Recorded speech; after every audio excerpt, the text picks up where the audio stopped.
조용히 말씀드리겠습니다. 지금부터 하는 이야기가 어쩌면 조금 불편하게 들릴 수도 있습니다. 왜냐하면 우리는 늘 이렇게 배워왔으니까요. 금리가 오르면 위기다. 환율이 치솟으면 나라가 위험하다. 그러니 서민이 아껴 쓰고 더 노력해야 한다. 하지만 정말 그럴까요? 만약 지금까지 당신이 믿어온 이 말들이 반쪽짜리 진실에 불과하다면, 그리고 감춰진 나머지 반쪽이 당신의 계좌를 조용히 갉아먹고 있었다면, 진짜 경제 위기는 뉴스 화면의 그래프에서 시작되지 않습니다. 당신이 잠든 사이 보이지 않는 시스템 속 숨은 비용이 아무 소리 없이 계좌에서 빠져나갈 때, 그때 비로소 시작됩니다. 국가가 감당해야 할 거대한 변동성을 우산도 없는 개인에게 떠넘기는 구조. 오늘 우리는 아무도 말해주지 않았던 그 불편한 진실을 말씀드리겠습니다. 사람들은 가난해지는 이유를 늘 자신에게서 찾습니다. 내가 돈 관리를 못했어. 그때 집을 샀어야 했는데 타이밍을 놓쳤어. 공부를 안 한 내 잘못이야. 하지만 아닙니다. 당신 탓으로만 설명할 수 없는 분명한 이유가 있습니다. 한국 경제 시스템은 위기의 충격을 개인에게 가장 먼저 전달하는 구조를 갖고 있습니다. 첫 번째, 변동금리 중심 구조입니다.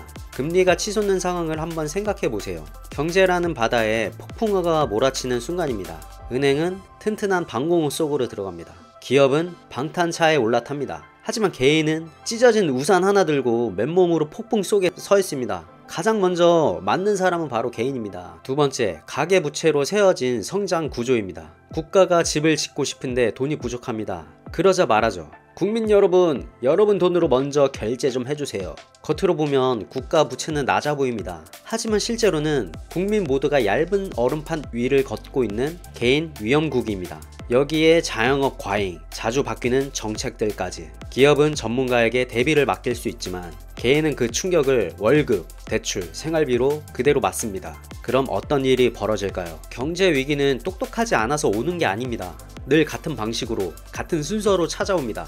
첫째, 소득은 그대로인데 비용만 폭발합니다. 월급은 거북이처럼 천천히 오르는데 대출 이자와 물가는 토끼처럼 튑니다. 미치 새는 항아리에 계속 물을 붓는 것과 같습니다. 둘째, 가장 무서운 건 고정비입니다. 한국 가정은 숨만 쉬어도 나가는 돈이 많습니다. 진짜 위기는 소득이 줄어드는 순간이 아니라 줄일 수 없는 고정비가 월급을 넘는 순간 폭발합니다. 셋째, 사람들은 돈 때문에 무너지는 게 아닙니다. 버틸 시간이 없어 무너집니다.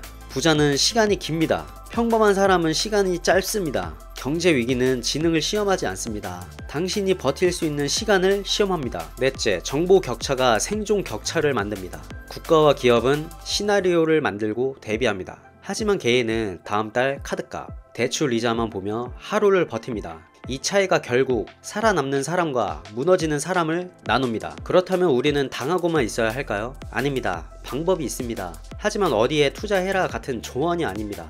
관점을 바꾸는 것, 바로 그것입니다. 첫째, 경제는 파도고 나는 배다. 파도를 예측하려 하지 마세요. 아무리 똑똑한 사람도 파도를 맞히지 못합니다. 중요한 건 예측이 아니라 파도가 쳐도 뒤집히지 않게 배를 운전하는 것입니다. 둘째, 대부분 사람은 인생의 CEO나 투자자가 되려고 합니다. 그러나 위기의 시대에 살아남는 사람은 자기 인생의 CFO처럼 행동하는 사람입니다. CFO는 대박을 쫓지 않습니다. 최악의 상황에서도 회사를 살려낼 현금과 구조를 가장 중요하게 생각합니다. 부자들은 뉴스에 흔들리지 않습니다. 이 변화가 내 구조에 어떤 영향을 줄까, 이걸 냉정하게 계산합니다. 돈의 흐름을 결정하는 것은 정보가 아니라 구조이니까요. IMF는 국가의 위기였습니다. 하지만 지금 우리가 마주한 위기는 철저히 개인의 위기입니다. 그리고 이 위기는 경제의 문제가 아니라 경제 시스템이 떠넘긴 비용에서 시작됩니다. 그러니 오늘 한 가지만 기억하세요. 나는 내 인생의 투자자가 아니라 내 인생의 CFO다.